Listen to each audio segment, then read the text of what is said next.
Guys, welcome back to the Finer Things Podcast, Part 2.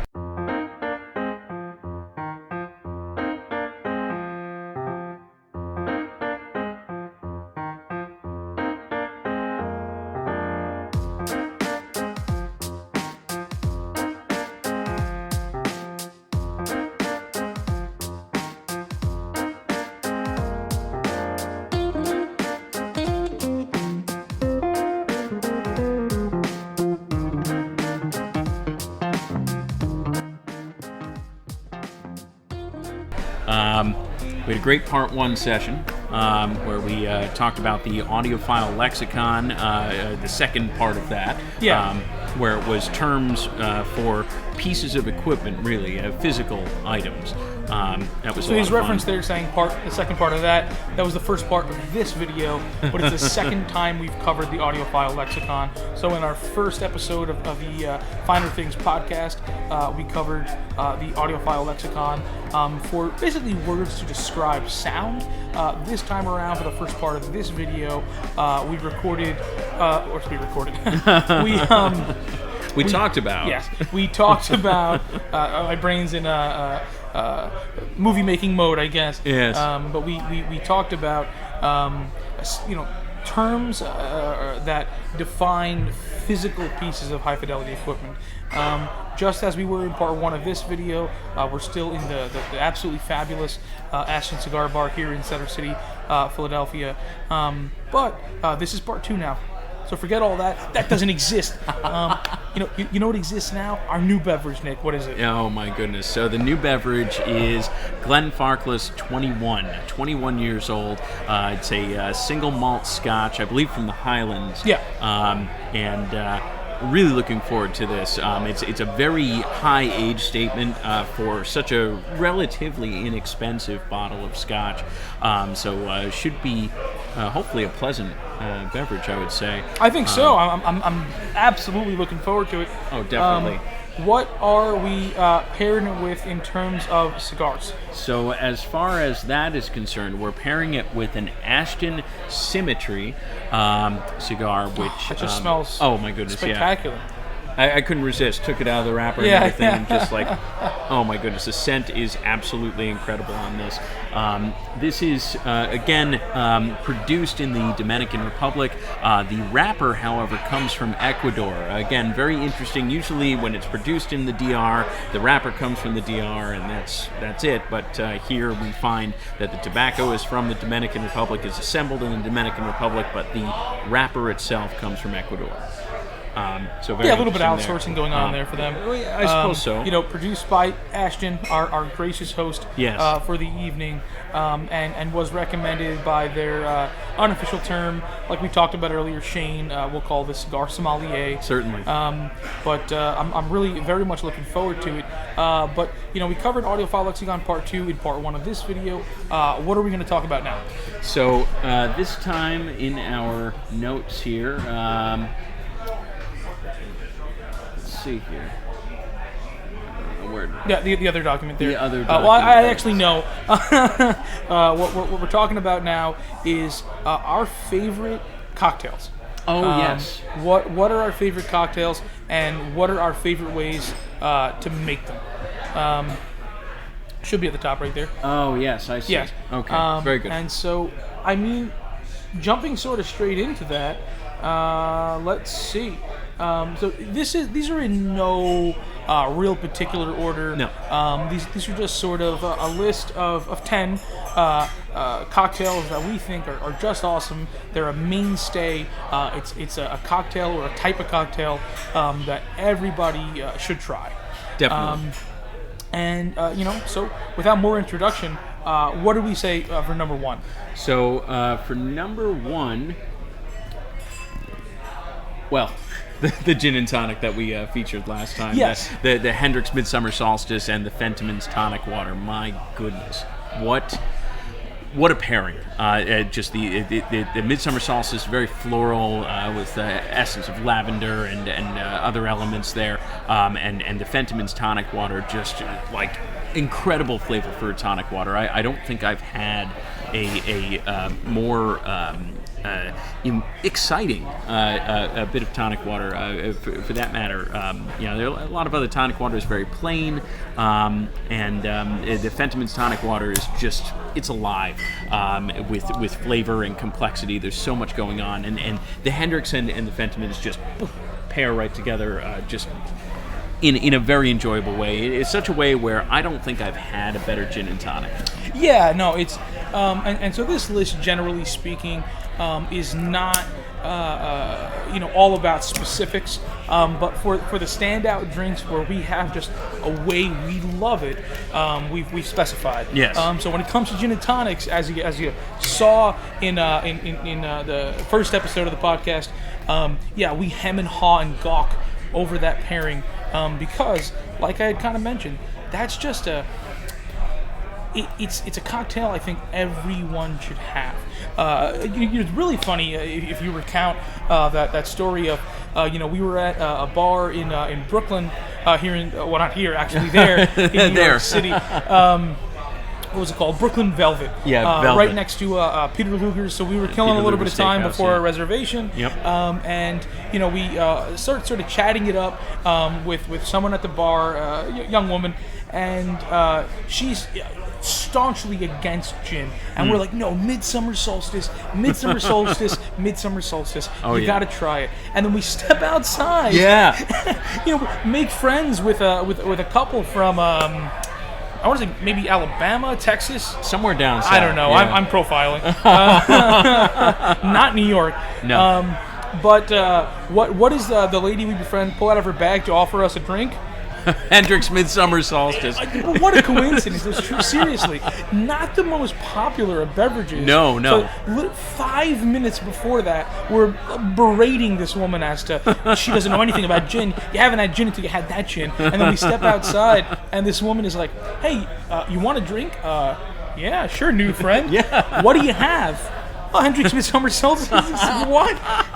Yeah, no, it's we really hit it off. That was good. Yeah, no, that was an awesome time. Yeah. It's when you step outside the house a little bit, as much fun as we can have, kind of just hanging out with good friends or family or loved ones.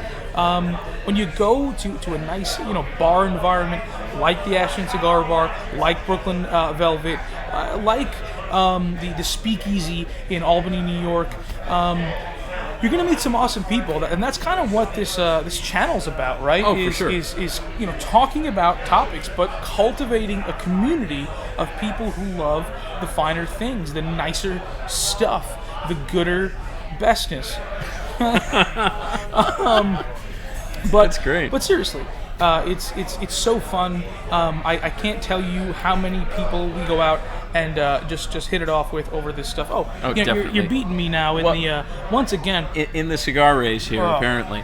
While Ahmed is lighting up, I'll talk quickly about the second cocktail on our list, which it's effectively a Manhattan, but our specification is the South Side, which is a beverage that's offered by a bar in Albany, New York, which is called Savoy Tap Room. And the South Side, very particularly, it's an in-house made vermouth, which is really incredible. With the whiskey, bourbon whiskey. I want to say it's Old Forester. It's one of the that's part of the Buffalo Trace, sort of yes. overarching. It's Heaven Hill Distributors and stuff like that. Yeah, all part of the same lineup there. If memory serves, anyway. I'm no bourbon expert, but and the main feature though of the beverage, as awesome as the rest of it is the Luxardo cherry that is bruleed. They coat it in sugar and then they take a torch to it and brulee the outside of the cherry, and the whole they put on a little toothpick on top of the beverage, and the whole idea is that you eat the cherry first to kind of prepare your palate for the beverage itself. And a lot of people, myself included, not a huge fan of maraschino cherries. No. This is that concept done so right. That particular cherry is, it really adds something. But we're talking about beverages. Yeah. We have a pretty decent one, I think, in front of us. Why don't we give it a shot? Indeed. This again is the Glenfarclas 21-year single malt. Glenfarclas, known for offering just an absolutely exceptional value. That's kind of what they're famous for. The type of age statements you're going to get, relative to the cost, very impressive. Now, on the nose, very clearly a Highland. When I say that, I mean, I'm getting a bit of vanilla, honey, a little bit of barrel spice.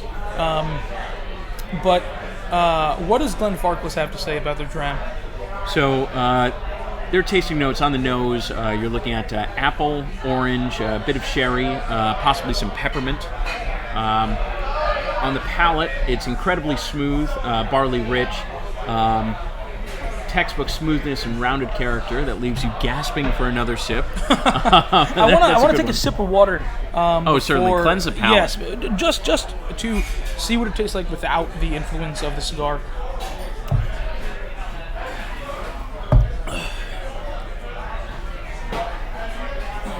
And by the way, 80% of what you taste comes from smelling. So any quality beverage, any quality food for that matter, give a good whiff of it because you'll be able to really just better your overall tasting experience with it. Let's give it a shot. Oh yeah. Cheers. Cheers.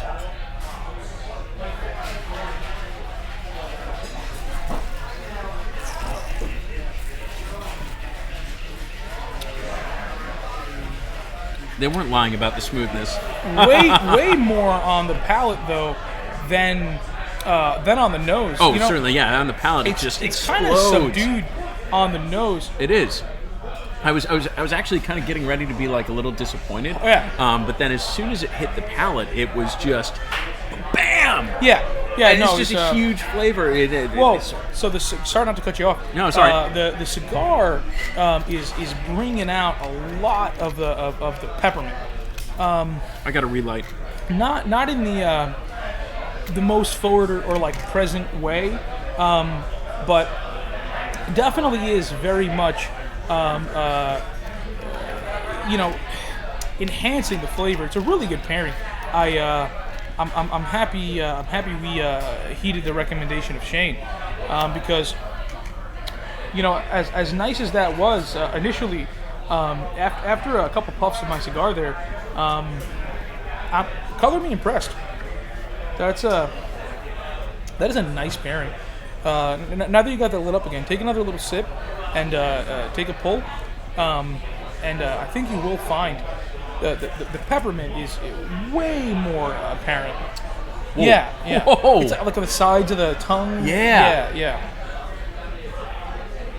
Oh man, that is a very, very nice combination right there. The peppermint, and you get the warmth of the cigar. Some botanicals, like the warmth of some botanicals. Yes. Maybe like spearmint. Something like that, the kind of warmness you get from chewing like a strong gum, that type of thing, and that's not really there in the dram on its own. Now, as far as flavor profile, what does Ashton have to say about the cigar? Certainly. So the tasting notes for this particular one: cedar, coffee beans, figs, dried fruit, and cinnamon, with a tangy hearth-like zest. Yeah, I was thinking this whole time, like, geez, there is sort of like a cedary sort of taste, and the whiskey actually brought that out. It did. The first few pulls before the Glenfarclas. Glenfarclas. Prior to that, I wasn't getting a lot of the woodiness, but together they are very much sort of giving that I don't know what to call it, like barrel spice type note. Anyhow, this is like, it kind of reminds me of the cedary nature of like a Sumatra coffee. They tend to have very, very strong cedar notes, and this pairing really brings out the cedar. Really does. They talk about figs and dried fruit On the finish, I think I'm getting that more. The thing is that more it's than so on the hard to initial tell pull. sometimes because, like, There's a lot you know, going on. what's coming from the cigar, what's coming from the scotch. Yeah. And in fairness, the scotch doesn't really make any mention of any fruity sort of characteristics. So in this case, I can either attribute it to the cigar, or maybe somehow in the weird pairing of it, you just get these these new notes. Yeah, no, I mean, and that's the nature of it. The funny thing is, a lot of times these flavor profiles that we're pointing out, or that you notice in general, even in things like wine, it's like, oh, notes of chocolate, notes of tobacco, notes of leather, notes of... it's funny, I'm naming all the things I like to taste. Yeah. But fruitiness, whatever, it doesn't necessarily have to have been present in the actual creation of it. No. It's just the intermingling, the extreme expertise that the artisan distilling master. Distiller in the case of scotch, and I guess cigar maker in the case of the cigar. Yeah, a cigar maker, I think that's the correct term. I don't know, correct us if we're wrong. Hop down in the comments.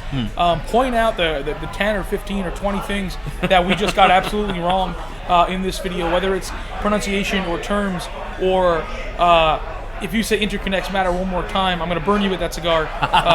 Whatever it is. I look forward to that comment. Yeah. But what was our next cocktail? Oh, yes. Go back to the notes here. So, number 3, an old-fashioned. We didn't necessarily specify anything because there are just so many great old-fashions out there, so many different variations on such a, old-fashioned sort of beverage. It's a mainstay for a reason. It certainly is. What I really enjoy about it, the bitters bring a whole new element to it. The introduction of orange, typically you find in old fashions, orange peel, so on and so forth, whiskey, or I believe it's old fashioned. That's a bourbon beverage as well, right? Bourbon rye. Bourbon or rye. Yeah. I mean, for the most part, if you have a rye beverage or a bourbon beverage. Not that you should necessarily swap them out, but you can. Yeah. And like the other day, we got just a classic Manhattan, but I said, screw it, I want a bit of a different flavor profile, and we got some Weller bourbon. Yep. And that was awesome. Oh, yeah. It was a totally different style of flavor than your traditional rye-based Manhattan. That is for sure. But moving on from there? Yes. So number 4 is the not just any martini, but the Vesper Martini, which is 3 measures of Gordon's gin, 2 of vodka, half of Quina Lillet, shaken over ice, and with the addition of a thin slice of lemon peel, according to Daniel Craig there, or James Bond in general. The addition of the lemon peel, to me, makes that drink. It certainly does. Just the little bit of bitterness, the little bit of acidity, and obviously just lemon zest sort of flavor that it gives. Number one, it transforms the aroma. It and definitely like does. we talked about, it's a big part of the flavor. It certainly is. It's a nice, before dinner type meal. It's a nice before a meal type drink. Type beverage. Yes. Although that beverage is certainly a meal. Yeah. Have a few of those. Maybe you're not going to have your meal. Oh yeah. Put you to sleep. Yeah. But fantastic stuff. More than happy to recommend it. Really, definitely is something that I'd like to see more people more familiar with. Yeah. Definitely good stuff. But what's sort of next for us? Number 5, the Dark and Stormy. Dark and Stormy is a rum-based concoction. It has added sugar, usually a raw type sugar, and some other cordials that I'm probably forgetting. But just a very tasty beverage overall. It's something that I don't get terribly often, but when I do, it's very, very nice. Yeah, no, it's nice to mix it up. You don't always want to have the same things. It doesn't always have to be a single malt 21-year-old Scotch. When it is though, it's this is just an excellent pairing. Oh yeah. some beverages, they stand up well enough where they're just amazing on their own, and adding anything to it would just be blasphemy. Like, it just wouldn't, it wouldn't necessarily add to the enjoyment. Well, that's the whole idea of the group I'm in with a bunch of other guys on Facebook, Whiskey Blasphemy. That's literally the whole concept of it, is that, folks in that group do make cocktails out of drams like this, out of, Macallan M. One of the bartenders earlier was recounting a story. I don't know if you heard them. Somebody walked in and ordered a pour of Macallan M and Coke. Yeah. And hey, man, the best type of whiskey, the best drink, the best audio system is the one you like. Yep, that's for sure. That's for sure. That's all that matters. I don't like gatekeeping. No. If you are of the belief that Jim Beam or Wild Turkey 101 or only Macallan Fine Oak or only the Balvenie 17 is drinkable, then that's cool, man. Drink that. Enjoy it. That's kind of the whole point of this. Nobody needs any of this stuff. Nobody really needs the finer things. But when you do get to experience them, you shouldn't be experiencing them any way other than the way that you like. Absolutely. So moving on to number 6, vodka and tonic with lime. Yeah. So this is my, one of my staunch additions to the list here. Not that you don't like, I make them for you. Oh yeah, no, they're great. But to me, it's just such a well-balanced drink. Obviously vodka relatively neutral, so primarily it's taking on the flavor profile of the tonic. But the lime introduces a totally different element. It plays really nicely with the sweetness of the tonic if you've got a decent tonic water. But if you don't have a decent tonic water, don't make tonic beverages because bad tonic waters are real bad. Yeah, it makes it awful. I'd rather just have vodka at that point, vodka with lime. Yeah. Although not my style really. I'm not a huge neat vodka guy. No. But excellent beverage. Again, I really think it's something you should have in your cocktail repertoire. If you only ever drink Manhattans, if you color yourself not really a light liquor kind of person, just give it a shot. It's awesome on a summer day. It's awesome after a hard day of work. It's refreshing. It's refreshing. It's a cool something I'll have with dinner. It's just a nice beverage. It's pretty easy on the palate. Most people can handle that type of flavor profile. It's not particularly harsh or aggressive. What's up next? So our next one is Tom Collins, and we did specify there's a bar in Albany, New York called the Speakeasy. They make really fabulous vodka cocktails. Collins. The vodka Collins, which Tom Collins is traditionally made with gin. And the vodka Collins, well, as the name might denote, is made with vodka, and it's a great take on a classic beverage. Again, very refreshing. It goes down like lemonade. It's just so easy to drink, and actually, in that regard, it's kind of dangerous. Oh man, what a beverage! What a beverage! Lemony fresh, spritzy, just really fantastic. And the way they serve it there is they serve it in a tall glass with a Collins glass. Yes, a Collins glass. Isn't that funny?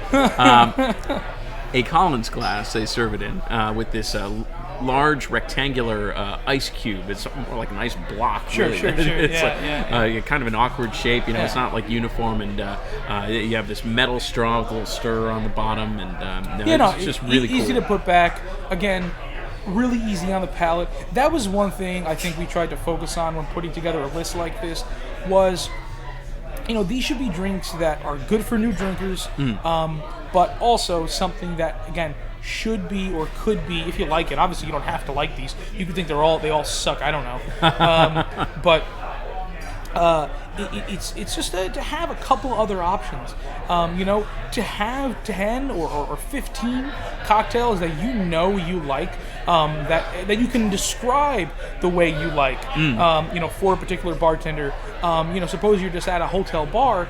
It's easy to just sort of say that, okay, I know I love Jameson, I'm just going to have some Jameson, and if that's what you like, no problem. Yeah, absolutely. But these are well-known cocktails that pretty much any bar will have the ingredients and the know-how on hand to do. And so it's nice to have these in your rotation. And on the other hand, if you're a novice, it's really nice to have just to step outside your comfort zone a little bit. Maybe don't get those blended drinks. Maybe don't get like a Sex on the Beach. Get something that's a little more spirit forward, and that's really the commonality of all these. They're spirit forward cocktails for the most part. Very true. And it is what will bleed into appreciating the spirit and the individual components of a cocktail, as opposed to just drinking a cocktail or drinking to get drunk. These type of beverages are a good way to drink to enjoy the drink and nothing more. Yes, that's very true. So next up on the list is a mojito, which is rum-based, of course, and mint. Yeah, the mint is what makes it so playful, though. Yes. Mojito, one of the more well-known of the lighter type, again, typically made with white rum. I have made it with dark rum. Tastes a little weird to me. I don't know. I've tried a couple different dark rums, but the white rum is typically the way to do it. It's fun. It's something you have when you're hanging out with your buddies. When you're the first time I ever had a mojito actually was at a Cheesecake Factory. Oh, really? No kidding. I don't know. I just looked at it on the menu and I was like, I've heard of this a lot of times. I want to add something to my repertoire. And frankly, 80%, 90% of the time, I'm at somebody's house or I'm at a bar and somebody just hands me mojito, I'm not going to say no to that. That's a fun drink, I might, sure. If somebody hands me an Ardbeg, there are going to be times where I go, not right now. That's because you got to be in the mood for something so brutal. Oh, yes. It really kicks you in the teeth. But something like a mojito, it's just like, oh, yeah, I'll have mojito, 100%. Oh, yeah, definitely. I'm looking to have a good time. That's what I think of when I think of mojitos. Definitely. What's up next? Daiquiri. Another beverage in the same sort of train of thought. Here I would say a daiquiri, and I forgot where I heard this from. Some expert bartender. A daiquiri is a really good way to judge the merit of a particular bartender. And what I mean by that is two things. The server as well. If you ask for a daiquiri and the server tells you they don't have a blender, it might not be your type of joint if you're looking to have good cocktails. That's true. Because a frozen daiquiri, the type of thing you get off the value menu at TGI Fridays, is not what I'm talking about. I'm talking about a simple drink that's basically just a little bit of fruit juice. Like typically, like grapefruit is what I like, but people do it with like orange or lime, maybe lemon. I don't know. You could. A little bit of rum and typically a little bit of like simple syrup, some sweetening agent. It's incredibly simple, but balancing the ingredients well is what leads to a tasty beverage. It's a fun one, and I think it is one of the simplest judges of quality and know-how for a liquor serving establishment. Definitely. Just real quick, coming back to the cigar, I'm starting to get some of the fruit notes, some of the dried fruit notes, and I don't know if it's because I'm just this far down in the cigar, or maybe the whiskey is bringing it out, but definitely getting some of that, or kind of like right in the middle of the palate. Yeah, it's like I think it is because it's where you are in the cigar, a little bit ahead, because I'm getting it sort of. But it's kind of faint. But yeah, dried, dark fruits. Yep. I'll say not terribly, not a really ripe fruit flavor. No. But a fruit flavor, kind of like a dried fig, like they kind of said, but not sweet like a dried fig. No. A little more earthy. Yes, definitely. And we've been getting the earthy notes of the cigar. Basically this whole time, or at least I have. Sure, 100%. With the cedar came a nice wallop of earth. The fruit is really just starting to show itself. Very interesting. What's up next? So number 10, a beverage I actually had for breakfast this morning. Oh yeah, mimosa. So A mimosa is orange juice and some type of sparkling wine. Now, traditionally, that would be champagne. But a lot of places don't want to crack open an expensive bottle of champagne. Champagne's very, very expensive. So what they'll do is they'll substitute in Prosecco or Cava, and they'll make sparkling Riesling, stuff like that. I've seen. Yeah, definitely. And that's a solid beverage. Look, at the end of the day, is there going to be an appreciable difference on the palate between a nice quality champagne paired with a good quality orange juice? Yes, I think you will still be able to sort of get the difference in palate there. Oh, definitely. But you are drowning out the sparkling wine a little, whether it be champagne or otherwise. You're drowning it out a little bit with something like, they complement one another, don't get me wrong. Oh, they certainly do. But the orange juice does take center stage, generally speaking, unless you have a particularly special champagne. That is true. But, so... I've had some mimosas, with or without champagne, and they tend to be just pretty damn good, no matter what. All around, It's a fun brunch drink. I've been saying fun again and again, but yeah, I think that's kind of what this segment really meant to me. Oh, definitely. Is, beverages to have in your repertoire that are fun, that you can offer a friend, that you should experience. Definitely. And a quick note, a lot of people will say, well, it doesn't really matter the quality of alcohol that you put in if you're putting it into a mixed drink because you're not going to taste the complexity of the alcohol. Well, that's asinine. Yeah, that's definitely not true. Like a quality champagne or a quality Prosecco in a mimosa plays off really nicely with a quality orange juice. And it's something where it is noticeably better, quite a bit more enjoyable than subpar ingredients. Orange juice is a huge difference maker in a mimosa. Huge factor. Like if you're just going to crack open a bottle of Tropicana at home, whatever, have a nice time with your significant other or whomever. But if the quality of the mimosa is really what you had in mind, low quality orange juice is not so much the way to do it. No, but certainly not. What's up next? Well, that was our 10. That was our 10. That was our 10. There you go. It was so fast. Yeah, that did go by fast. This is the second podcast in a row where the second segment ended up being like significantly shorter than the first. But no matter, it was still a pretty phenomenal. It was a fun time. Phenomenal is an overstatement. I don't know why that word came to my mind, but it was a fun time. What was, however, phenomenal was that dram. Oh my goodness! This cigar, and again, another one that is a pretty good value play. I think these guys are maybe like $10-15, something like that. Thereabouts, yeah. Not obviously it's going to vary what state you're in, whatever. There's a million factors. Yeah. Same thing for the bottle of the Glenfarclas. That scotch. But really good stuff. People often are sort of recommending it on the value that you get. But even the value aside, that's an awesome scotch. Oh yeah. Again, the really funny thing was, and I feel like it doesn't happen too much, especially with scotch. Not particularly complex on the nose. No. But on the palate, super flavorful, and pretty accurate tasting descriptions, I would say, from them. Oh, yeah. They didn't really mention botanicals, and to me, I don't know, I kind of got that. Not like a eucalyptus, more like a, I don't know, eucalyptus is the Vicks plant? Yes. Yeah, not that. More like spearmint. Spearmint. Maybe some juniper in there, too. Yeah. Okay, now I have to see. Could just be my imagination, but I'm kind of getting that. Like, after you sip, you let it kind of linger for a little bit, maybe in the finish.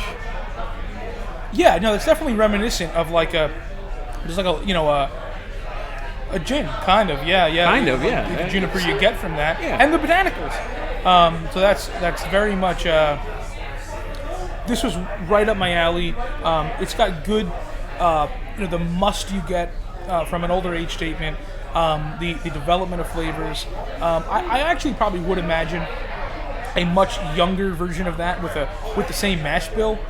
I don't know that I would like it. Yeah. But typically the younger ones are a lot more aggressive and a lot less complex. But again, there are younger whiskeys that are just fantastic. Oh, certainly, no doubt. The Octomore is a great example of that. Where there's just tremendous complexity, and it's only a 5-year-old. Yeah. Well, the Octomore is such an outlier in like every way. Oh yeah. That's not the one you recommend to your friend who is not particularly well versed with scotch. Yeah, no, that is not a beginner. We should cover an Octomore in the future. That'd be a lot of fun. I saw a bottle of Octomore. Oh, did you? There. Oh, yeah. I didn't even notice it. That's awesome. Yeah. It wasn't even on the menu. Huh? Is it on the reserve list?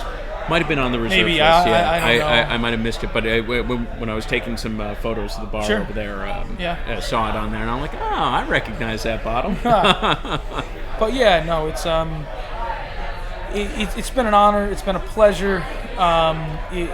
Just being able to hang here is so great in and of itself. Oh, it's really awesome. Being able to take our passion, which is the finer things, and be able to given pretty much free reign here at the bar. Oh yeah.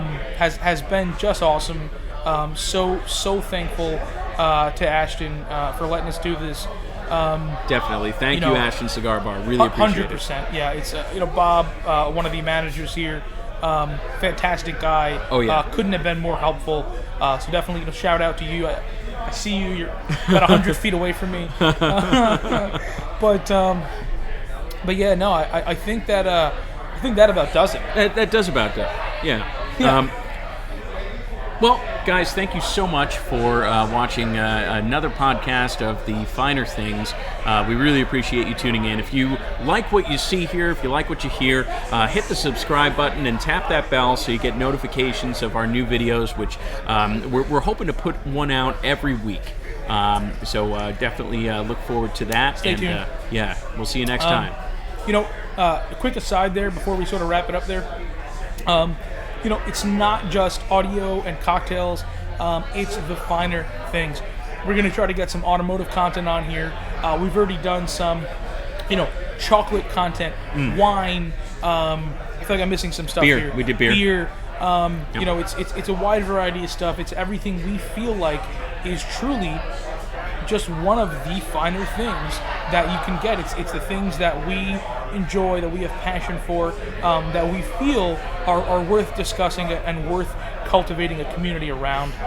Like he had said, if you're liking it, hit subscribe, tap that bell if you want to get some notifications on what we're doing out here. Oh yeah. But thanks for watching. Thanks, guys. It's always a blast.